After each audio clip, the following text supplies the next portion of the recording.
Most people go to sleep tonight completely confident that the money sitting in their bank account will still be there tomorrow morning. They've never questioned it. They've never had to. The number shows up on the app, the card swipes at the grocery store, and life goes on. But what if I told you that the legal framework to freeze every single dollar you own, every checking account, every savings account, every brokerage holding, every retirement fund sitting in a custodian's database already exists? What if I told you it's not some paranoid conspiracy theory cooked up on the internet, but a documented, legal, institutionally prepared mechanism that has already been activated in countries that looked, not too long ago, very much like ours? And more importantly, what if I told you there is a specific IRS recognized way to hold wealth that sits completely outside of that system? That no executive order, no bail in provision, no CBDC restriction, and no federal freeze directive can touch. That's what we're going to walk through today. Not panic, not theory, just the documented history, the legal architecture, and the one move that has protected private wealth from government overreach for thousands of years. Let's start with Cyprus. The year is 2013.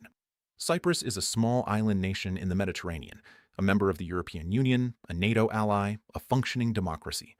Not North Korea, not Venezuela, Cyprus. And one morning, the citizens of Cyprus woke up to discover that the government, working with the European Central Bank and the International Monetary Fund, had announced a bail-in. That word bail-in is important, and we're going to spend a lot of time with it today. A bail-in is the legal seizure of depositor funds to recapitalize a failing bank. Not a bailout, where the government uses taxpayer money. A bail-in, where the government uses your money. In Cyprus, depositors with more than 100,000 euros in any bank account had between 30 and 40% of their funds above that threshold seized. Not borrowed, not frozen temporarily, seized, and converted into bank equity, which promptly became nearly worthless. People woke up and a third of their money was simply gone. Gone. Legally. With no criminal proceeding, no personal accusation, no due process in any traditional sense. Just a number on a screen that was 37% smaller than it had been the night before. Now, the establishment response at the time was, "This is Cyprus, small country, special circumstances. It can't happen here." The European Banking Authority came out almost immediately after and said that Cyprus should be treated as a template for future bank failures. A template. That is the word they used. And within 2 years, the European Union codified that template into law through the Bank Recovery and Resolution Directive, requiring every member state to have bail-in legislation on the books. Every single one. The framework was no longer theoretical. It was law. So what about the United States? Here is where it gets uncomfortable, because the truth is hiding in plain sight in a document most Americans have never read. The Dodd-Frank Wall Street Reform and Consumer Protection Act, the sweeping legislation passed after the 2008 financial crisis, contains within it the legal foundation for an American-style bail-in. Title II of Dodd-Frank established what's called the Orderly Liquidation Authority, which gives federal regulators the power to resolve failing financial institutions in a way that can, under specific circumstances, result in depositor funds being used to cover losses. The Federal Deposit Insurance Corporation has published its own working paper on this, a document literally called Resolving Globally Active, Systemically Important Financial Institutions, that outlines how a bail-in strategy would be implemented in the event of a major U.S. bank failure. This is not speculation. This is the FDIC's own internal planning document, publicly available. The mechanism exists. The question is only whether it would ever be triggered. And before you say FDIC insurance protects me, the FDIC insures deposits up to $250,000 per depositor per institution. But think about what that actually means. The FDIC's Deposit Insurance Fund, as a percentage of total insured deposits in the United States, is somewhere around 1%. 1%. Which means that if even a single major systemically important bank were to fail, and we have watched institutions that were considered unsinkable go under in a matter of days, the FDIC fund would be exhausted almost instantaneously. What happens next? Congress votes on an emergency bailout, or bail-in, and in that moment, your financial fate is in the hands of a vote. But bank failures, as frightening as they are not even the most immediate threat on the table right now. Let me tell you about something called programmable money. because this is the conversation that the mainstream financial press is only beginning to have. And by the time most people understand it, the architecture will already be in place. Central bank digital currencies, CBDCs, represent the most significant transformation of the monetary system since the United States abandoned the gold standard in 1971. We have seen them deployed in several countries already, but here is what the promotional materials don't tell you. A CBDC is not just a digital dollar, it is a programmable dollar. And the difference between a regular dollar and a programmable dollar is the difference between a house key and a smart lock that the landlord can deactivate from his phone. With a programmable CBDC, a central bank or government authority can, technically speaking, set an expiration date on money, spend it by this date or lose it. They can restrict what the money can be used to purchase. They can freeze a specific wallet instantaneously, without a court order, without a hearing, without notice. They can program the money to be unusable outside of a certain geographic region. Every one of these capabilities has been discussed, not by critics, not by conspiracy theorists, but by central bankers themselves, at conferences, in white papers, in public speeches. The Bank for International Settlements, the central bank of central banks, the institution that coordinates global monetary policy, published a paper explicitly discussing the programmability of CBDCs as a feature, not a bug. A feature. Because from the perspective of the institution that controls the money supply, full programmability and full surveillance of every transaction is the ideal system. You will never have tax evasion. You will never have capital flight. You will never have unauthorized purchases. Every dollar will be traceable, controllable, and revocable. Now, you might be thinking, that's the future, not the present. But consider what happened in Canada in the winter of several years back, when truckers protesting vaccine mandates had their bank accounts frozen. No court order. The government invoked the Emergencies Act and directed financial institutions to freeze the accounts of anyone associated with the protest, including people who had simply donated small amounts online. Frozen. Not accused of a crime, just politically inconvenient. The Prime Minister of Canada justified it by saying that the financial system needed to be used as a tool of public order. Within weeks, the legislation was reversed after public backlash. But here is the critical lesson. The infrastructure to do it was already there. It didn't require new technology. It didn't require a CBDC. All it required was a phone call from the government to the banks. The banks complied, and the money stopped moving. Let me tell you about a man I'll call Robert. He was in his late 50s, had spent 30 years building a small manufacturing business in the Midwest, and had accumulated a substantial retirement nest egg, sitting almost entirely in cash and traditional brokerage accounts. He was not a political activist. He was not a dissident. He was an ordinary American with ordinary savings. During a period of heightened financial stress, a regulatory dispute over a business matter caused his accounts to be flagged and temporarily frozen while the matter was investigated. The investigation took 11 months. 11 months during which Robert could not access his own savings. He couldn't be accused of knowing this in advance. He had done everything right by conventional standards. And he learned the hard way what financial advisors rarely discuss. When your wealth exists only as a number in a database controlled by institutions that can be influenced, pressured, or directed by regulatory authorities, you do not truly possess that wealth.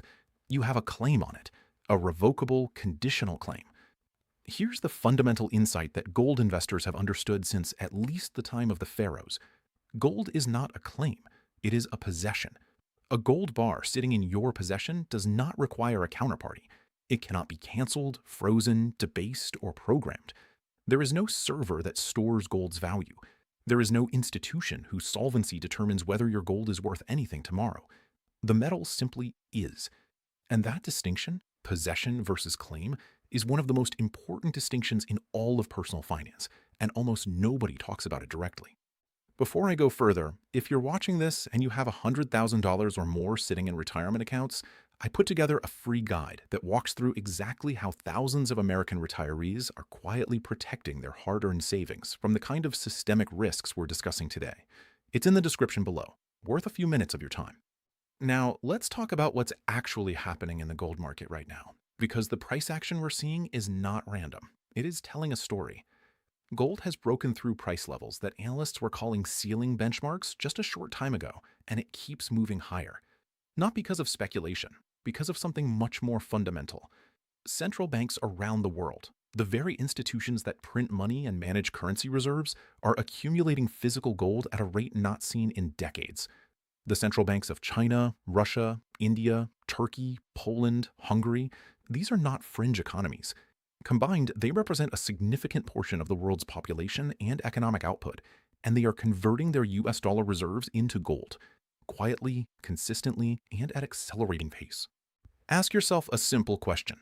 Why would a central bank, which has the ability to earn interest on dollar-denominated assets, choose instead to hold physical gold, which pays no interest and costs money to store? The answer is that they are making a judgment about the future of the dollar as a reserve currency.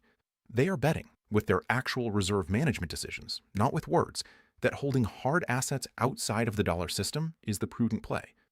When the institutions that understand monetary systems better than anyone else are quietly buying gold, that is not a trend you want to be on the wrong side of.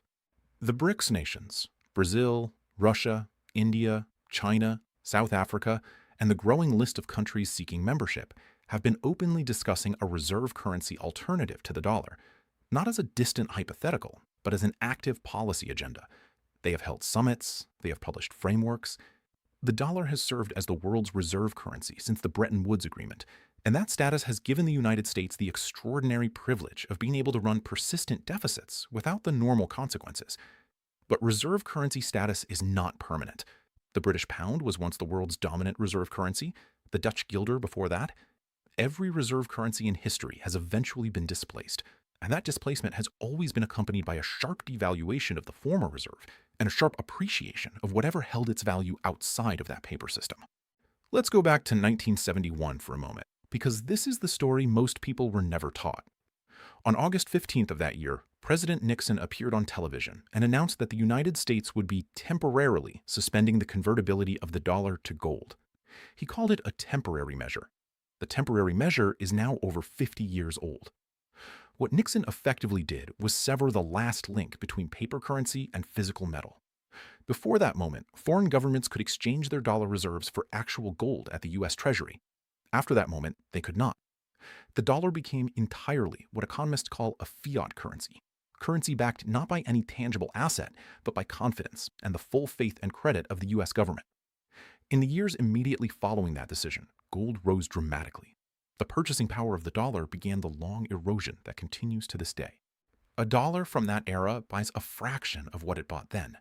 An ounce of gold from that era still buys the same amount of goods that it bought then. It's just that the nominal dollar price has increased to reflect the dollar's debasement. This is not ancient history. This is the operating system of the monetary system we all live inside right now. Let me tell you about the short squeeze dynamic that is quietly building in the silver market, because silver has a characteristic that gold does not. It is consumed, not just held, not just traded, actually used up in industrial processes and not recovered. Solar panels require silver. Electric vehicles require silver. Semiconductors require silver. Antibacterial applications require silver. 5G infrastructure requires silver. These are not cyclical demands. They are structural, growing, and in many cases irreversible demands from industries that are being subsidized by governments around the world to grow faster. And on the other side of that industrial demand equation, you have a mining supply situation that has been constrained for years.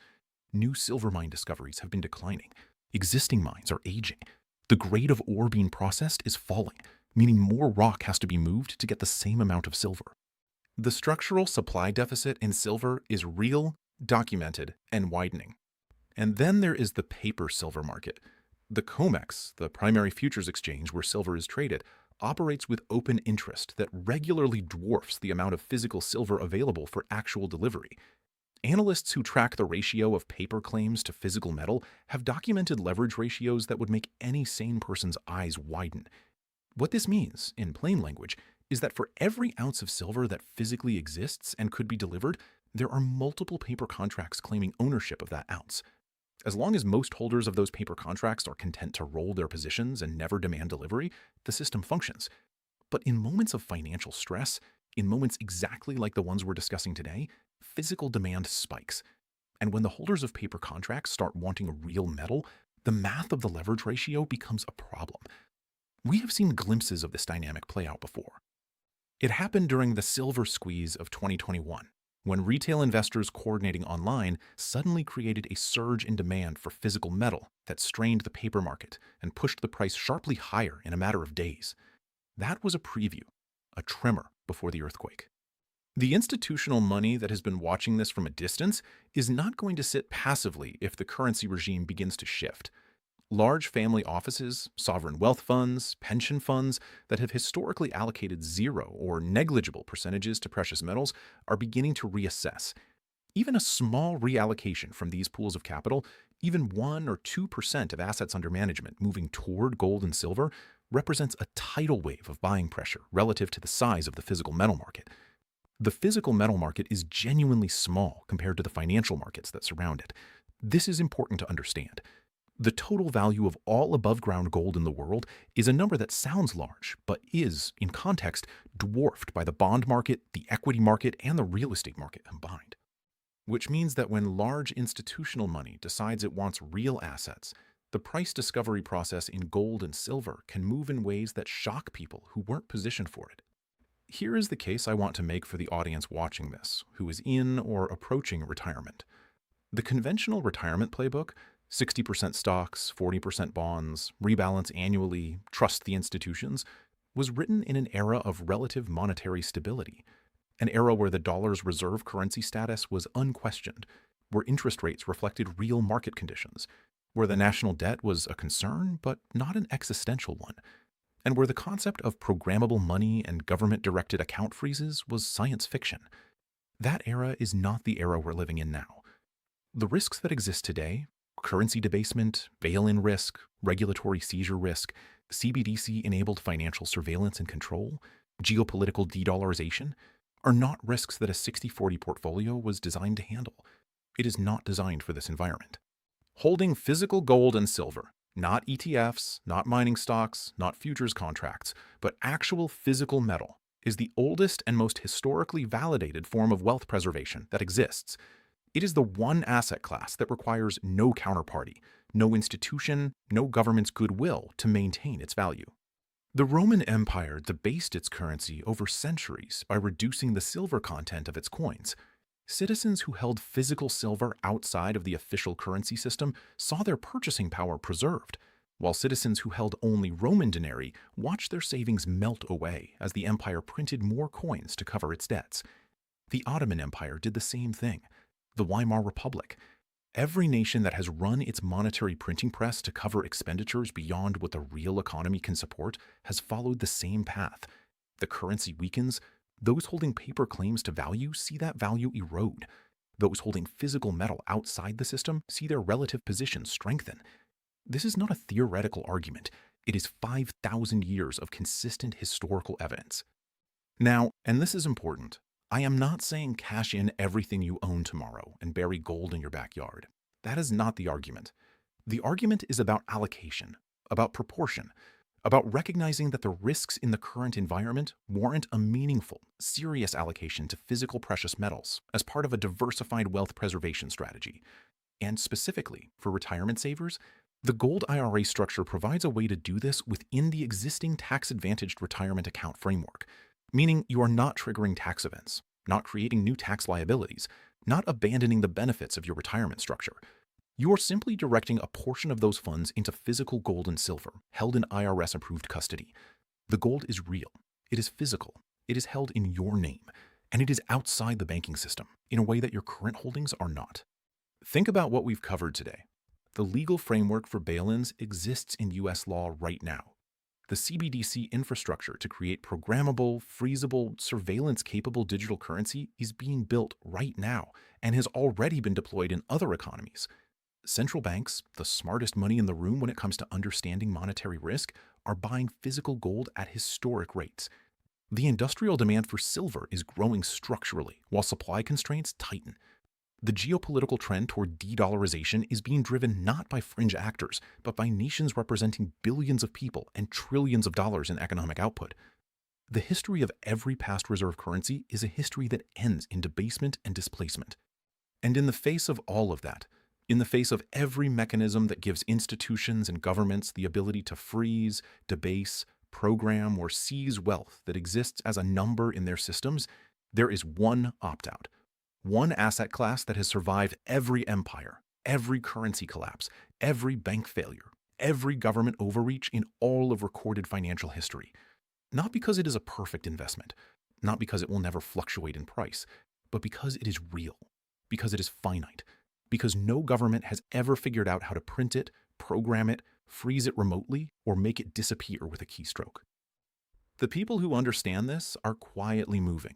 You've seen it in the data: central bank purchases, institutional allocations, the persistent premium in physical metal over paper price, the growing wait lists at dealers during periods of market stress. The question is not whether the trend is real. The question is whether you're going to be positioned before the broader population figures it out or after. For those of you who stayed with me through this entire analysis, I want to offer you something specific. If you have $100,000 or more in any retirement account, a 401k, an IRA, a pension, any qualified retirement vehicle, and you want to understand exactly how to get a portion of that into physical precious metals using the gold IRA structure without triggering taxes, without penalties, and without abandoning your retirement framework, there is a free one-on-one educational web conference available to you. No obligation, no sales pressure. Just a direct conversation with an educator who can walk you through the exact mechanics of how it works, what the costs are, how the custody arrangement is structured, and whether it makes sense for your specific situation. This is available exclusively to American retirees with at least $100,000 in qualified retirement assets. And if you mention that you watched this video, you'll get access to that session at no charge. The details are in the description below. The government has built the infrastructure to freeze everything. The legal architecture is in place. The technological capability is being constructed and deployed. The historical precedents are well documented. The opt-out has existed for 5,000 years. The only question left is whether you're going to use it.